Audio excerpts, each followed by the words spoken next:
खलीफा के हम हैं खलीफा हमारा, वो दिल है हमारा आका हमारा, हमारा हमारा खलीफा हमारा, वो दिल है हमारा आका हमारा, वो दिल है हमारा आका हमारा.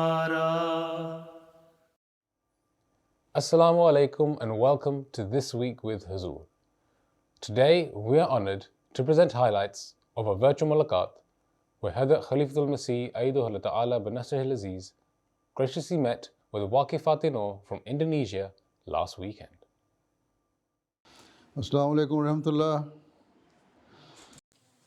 Waalaikumsalam warahmatullahi wabarakatuh.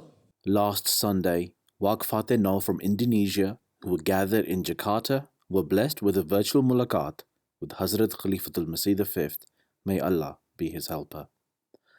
The program began with a formal session which included an excerpt from the writings of the Promised Messiah ﷺ and her nazm. An essential teaching for you is that you should not abandon the Holy Quran like a thing forsaken, for therein lies your life. Those who honor the Quran will be honored in heaven. Those who give precedence to the Quran over every hadith and every other saying will be given precedence in heaven. Today, there is no book on the face of the earth for mankind, except for the Quran. You have memorized the whole passage? Yes, I memorize all the texts for Huzoor. Oh, mashallah, you have very good memory. Thank you, Huzoor. Jazakumullah. Mahabat के नगमात गाएंगे हम, आखुवत की ताने उड़ाएंगे हम. जहाँ तक न पहुँची हो आवाज़े हक, वहाँ जाके कुरान सुनाएंगे हम. वहाँ जाके कुरान सुनाएंगे हम. वहाँ जाके कुरान सुनाएंगे हम. महाबत के नगमत गाएंगे हम, आखुवत की ताने उड़ाएंगे हम. During the session, a video presentation was shown of the activities of Waqifaat-e-Nau Indonesia. The academic education of the Waqifaat starts from the elementary level to the university level. Those who have reached the university level are spread in various fields with such broad professional goals. Of course, it will be useful for the interests of the Jama'at in the future. After the presentation, the Waqifaat-e-Nau had an opportunity to ask Huzoor questions on a range of issues. As Waqfe Nau, how do we convey the message of Islam and Ahmadiyyat if we are serving in medical field? Jazakallah Huzoor. You see, I have been telling it on so many occasions. I've explained that being an Ahmadi, we should convey the message of Ahmadiyyat and true Islam. But Waqifaat-e-Nau are more responsible for this purpose. They should convey the message of true Islam and Ahmadiyyat. When you are in medical field, if your morals are good, if your attitude towards your patients is good, they will see that this doctor is somehow different from the other doctors. She is a very caring doctor. She listened to me and she sees my patient very carefully. Then she will try to know, who are you? Then you can tell them, I am an Ahmadi Muslim doctor and this is my duty, my obligation, that I should respect others and I should see my patients respectfully and carefully. So in this way you will open the avenues of tabligh. Then among your fellow doctors also, you can tell them you are Ahmadi Muslim, and if you are offering 5 daily prayers and praying to Allah Ta'ala for your patience, then they will see that she is a good Muslim and we should see and learn more about them. This is how you can open avenues of tabligh. If a Waqifat get an educational loan from Jama'at, and after graduating from college, she immediately serve the Jama'at, how should she repay the loan? Jazakallah. You see, you can tell the Jamaat that although you took loan from the Jamaat with the intentions to repay it back to the Jamaat, but with this nominal stipend and the allowance which is given to you by the Jamaat, you are unable to pay the amount within a short period of time because the amount is quite substantial.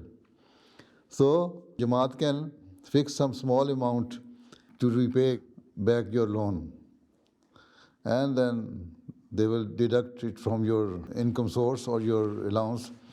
And sometime it so happens, if Jamaat wishes, they can write off the loan, but it all depends on the financial position of the Jamaat, right? Otherwise, you can just pay back a small amount every month and it will not burden you too much. How to overcome worries regarding our future and life choices? I'm afraid that my decision will end up badly. Jazakallah. This is why Allah Ta'ala says that whenever we are going to start anything, we should seek Allah's help. Pray to Allah Ta'ala that Allah Ta'ala makes it easy for us. And seek Allah Ta'ala's help and His guidance. If it is good for you, then Allah Ta'ala make it easy for you and make it comfortable for you and satisfy your heart in this regard. So if you feel satisfaction in your heart and you are praying to Allah Ta'ala, then Allah Ta'ala will help you and it will not end up as a bad result. But also must remember that we should always pray to Allah Ta'ala in every respect, that whatever we are doing, Allah Ta'ala always help us. We sought Allah Ta'ala's help when we started it, and we should seek Allah Ta'ala's help even while we are doing it. And till the end of our life, we should seek Allah's help and guidance. So then Allah Ta'ala will help us. And when Allah Ta'ala helps us, then the end of that thing is never bad. Right? Thank you for your advice, Huzoor. Jazakallah. Huzoor, is it possible for a Waqifat to have an occupation after her marriage? You see, if you are a doctor or a teacher, these are good professions.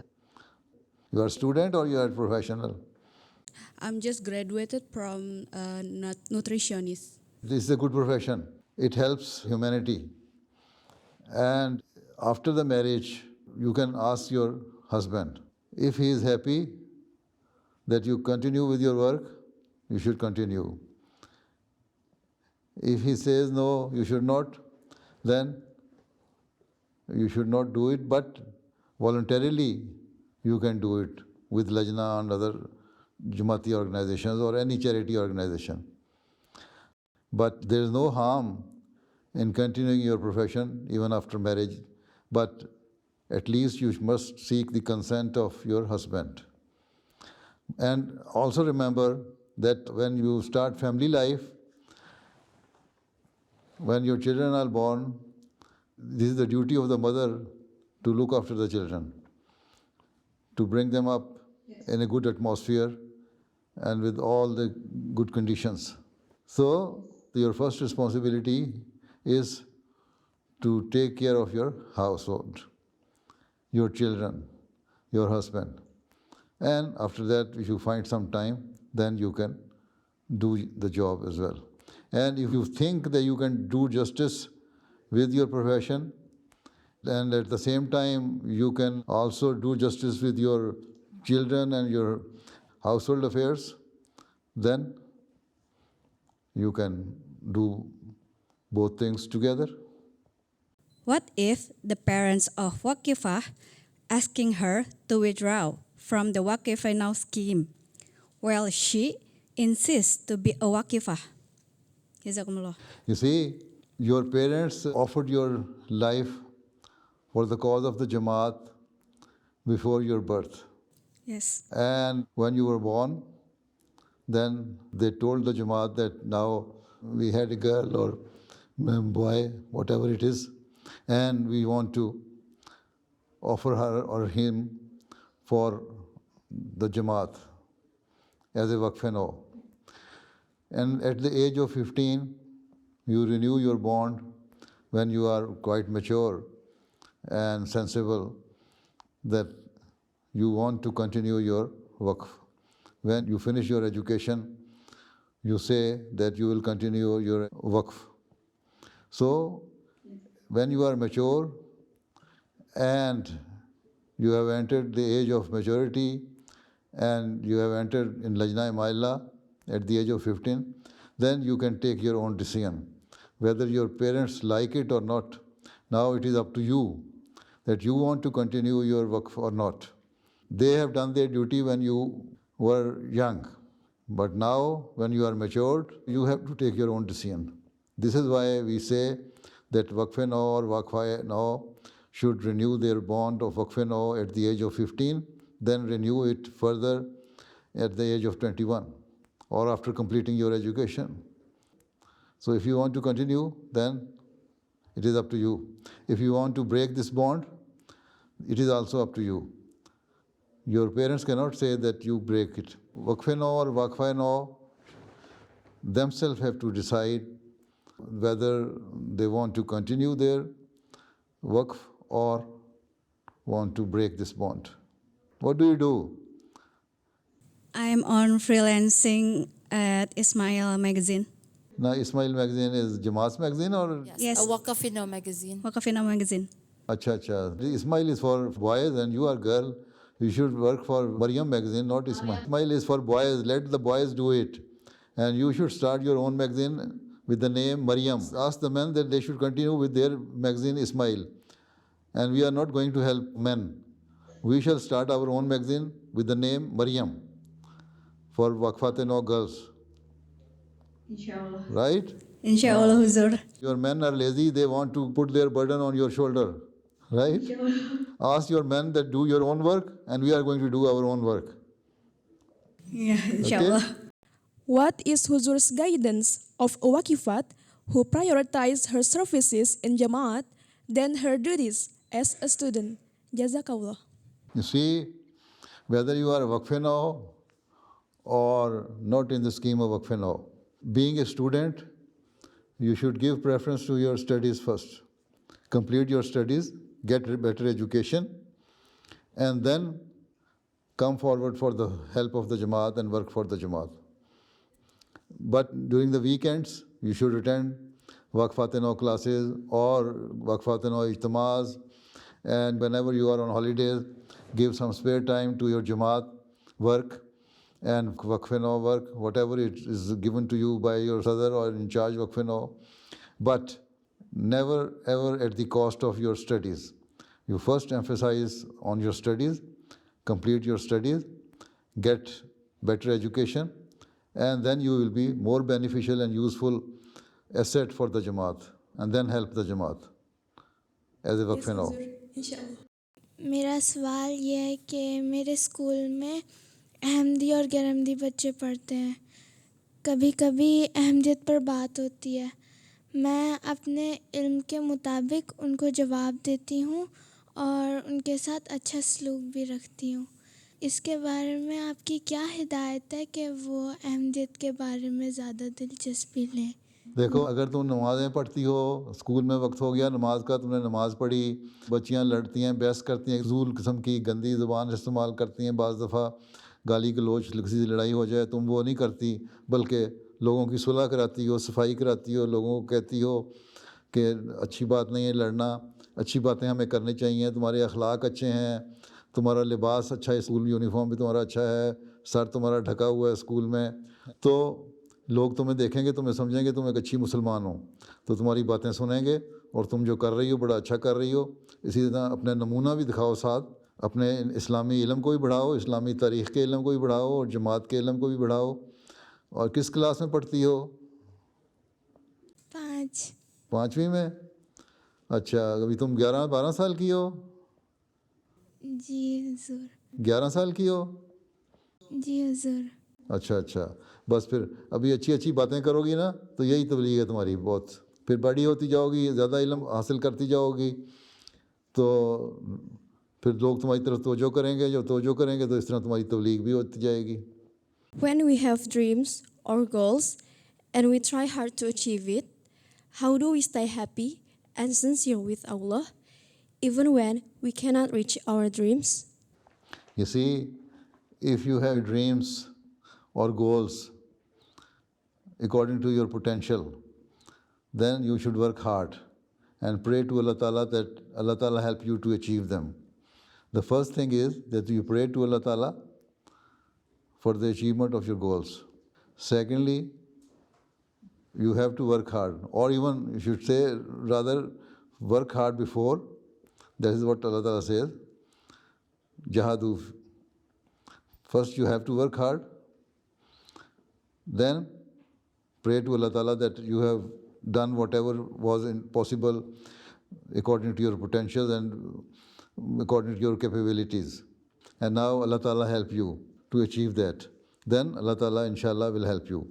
You see, every person doesn't have the potential of everything. A scientist has a different mindset for his studies, and a lawyer has different mindset, and a missionary or historian, they have different thinking and concepts in their mind. So Allah Ta'ala has made human being with diverse nature. So if you are good in history, you cannot say that you can be a good chemist or scientist. A good chemist and scientist cannot be a good historian. So first you will have to see that what are the subjects of your interest, and among those subjects, which one is the best for you. Then pray to Allah Ta'ala, Allah Ta'ala will help you inshallah. Never be disappointed, work hard and pray to Allah Ta'ala, then you will achieve. And if you just leave it on the way and say, no, I have worked hard enough, no. If it was destined for you, then you will have to work hard for it. If you leave it on the way, that means you did not work according to Allah's will. Your effort will be futile. When Huzoor is feeling sad or facing tough problems, how do you maintain your feelings and what would Huzoor do? When you are somehow not comfortable or you have different emotions, then you have to pray to Allah Ta'ala, that Allah Ta'ala help you. Just pray in your namaz, cry hard in your sajda, and then you'll feel some satisfaction in your heart, and it will be okay. Yes, Huzoor. Okay. Jazakallah. Wassalamualaikum warahmatullahi Wa wabarakatuh. alaikum salam. How to instill the love for the Jama'at to the Ahmadi teenager so that they can be active in Jama'at, Huzoor. Jazakallah. How old are you? 21 years old, my. You are 21. Yes, Huzoor. When you were a teenager, then how did you instill the love of the Jamaat in your heart? Your parents inspired you to work for the Jamaat, or your friends inspired you to work for the Jamaat or your Lajna organization, or you yourself, it was your inborn desire to work for the Jamaat and create the love for the Jamaat? Actually, at first, my parents is instill the love for the Jamaat in home. Yeah. The answer is the same. So as you had this love for the Jamaat, the same thing you should try to develop among the teenagers of the Jamaat. So first thing is that they should know why they are Ahmadis. Who is Hazrat Masih V Islam? Why did they do Bayat of Khilafat? Why did their parents offer them as a Waqfe Nau? And being a Waqfe Nau or being an Ahmadi Muslim, what are their duties.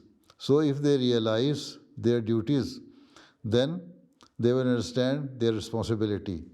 When they understand their responsibility, then there will be some purpose before them, which they have to achieve.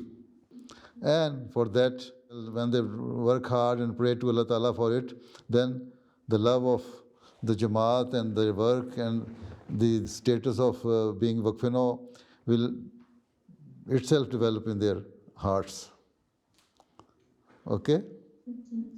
Okay. Jazakallah Huzoor.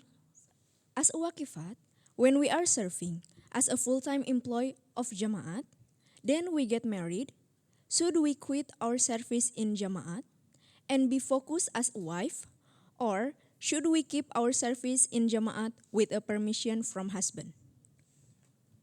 Whatever you are doing, whether in the Jamaat or outside, after marriage, you should work with the permission and consent of your husband. Okay? Yes. But first thing is that you make your husband realize that if you are working for the Jamaat, it will help to increase your spiritual level as well, and the blessing of Allah Ta'ala. If you are working for the Jamaat, you are getting the blessing of Allah Ta'ala. So make your husband realize that let you work for the Jamaat. And in this way, you will be having more blessings, your family will be having more blessing of Allah Ta'ala. But if even despite that, your husband insists that no, you have to leave the work for the Jamaat, then for the time being you can leave it and keep on telling your husband and be persuasive. Tell him all the time that no, we should give some time to the Jamaat, then we can have more blessings of Allah Ta'ala. And also, a Waqfe Nau girl should tell the person whom they are going to get married and the family that being a Waqfe Nau, this is our obligation to serve for the Jamaat whenever we are asked by the Jamaat to come forward. So, I am a Waqfe Nau. Being a Waqfe Nau, it is my duty. So, you will have to understand this thing that after marriage even, I will work for the Jamaat whenever I am asked to do it. Is there any opportunity for Indonesia Waqifa serve in other countries? And what kind of service is it? Jazakallah. See, it all depends that what is your education. If you are a doctor, Waqfe Nau, or teacher Waqfe Nau, Waqifaat-e-Nau, then you can be sent to other countries as a Waqfe Nau, teacher or doctor. But it all depends on your profession, on your education. If you are a simple graduate, then the Jamaat will ask you to serve in your own country, not outside. So, being a Waqfe Nau, you can offer yourself that now I am ready, I have completed my education, wherever Markaz or center or Khalifa Waqt wants to send me, I will go. Then we shall decide that whether we should use your services within your country or outside your country. Okay? Yes, it is quite possible that you can be sent outside, provided we need that profession. Allah Hafiz wa Nasir. Assalamu alaikum wa rahmatullahi wa barakatuhu. Waalaikumsalam warahmatullahi wabarakatuh. Those were highlights from a virtual Mulaqat that took place last weekend. We now end with our final segment, the Friday Sermon Summary. In today's Friday sermon, Huzoor, may Allah be his helper, spoke regarding the martyrdom of 9 Ahmadi Muslims in a terrorist attack in Burkina Faso.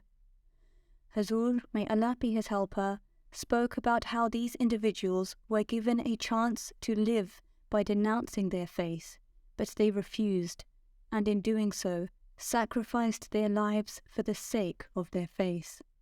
गुज़श्ता दिनों Africa के बर आज़म के मुल्क Burkina फ़ासो में जो इश्क़ वफ़ा और इखलास और ईमान और यकीन से पुर अफराद जमात ने जो नमूना मजमूई तौर पर दिखाया है वो हैरत अंगेज़ है। اپنی مثال آپ ہیں، جن کو موقع دیا گیا کہ مسیح موعود کی صداقت کا انکار کرو اور اس بات کو تسلیم کرو کہ عیسیٰ علیہ السلام آسمان پر زندہ ہیں اور آسمان سے اتریں گے، تو ہم تمہاری جان بخشی کر دیتے ہیں۔ لیکن ان ایمان اور یقین سے پر لوگوں نے، جن کا ایمان پہاڑوں سے زیادہ مضبوط نظر آتا ہے، جواب دیا کہ جان تو ایک دن جانی ہے، آج نہیں تو کل۔ اس کے بچانے کے لیے ہم اپنے ایمان کا سودا نہیں کر سکتے۔ جس سچائی کو ہم نے دیکھ لیا ہے اسے ہم چھوڑ نہیں سکتے، اور یوں ایک کے بعد دوسرا اپنی جان قربان کرتا چلا گیا۔ ان کی عورتیں اور بچے بھی یہ نظارہ دیکھ رہے تھے، اور کوئی واویلا کسی نے نہیں کیا۔ بس یہ وہ لوگ ہیں جنہوں نے افریقہ میں بلکہ دنیائے احمدیت میں اپنی قربانیوں کی ایک نئی تاریخ رقم کی ہے۔ حضرت مسیح موعود علیہ السلام کے اس زمانے کے بعد جو حضرت صاحب کی قربانی تھی، اپنی دنیاوی زندگیوں کی قربانی دے کر ہمیشہ کی زندگی حاصل کرنے والے بن گئے، جنہوں نے جان، مال، وقت کو قربان کرنے کا جب عہد کیا تو پھر نبھایا، اور ایسا نبھایا کہ بعد میں آ کر پہلے آنے والوں سے سبقت لے گئے۔ اللہ تعالیٰ ان میں سے ہر ایک کو ان بشارتوں کو وارث بنائے جو اللہ تعالیٰ نے اس کی راہ میں قربانیاں کرنے والوں کو دی ہیں۔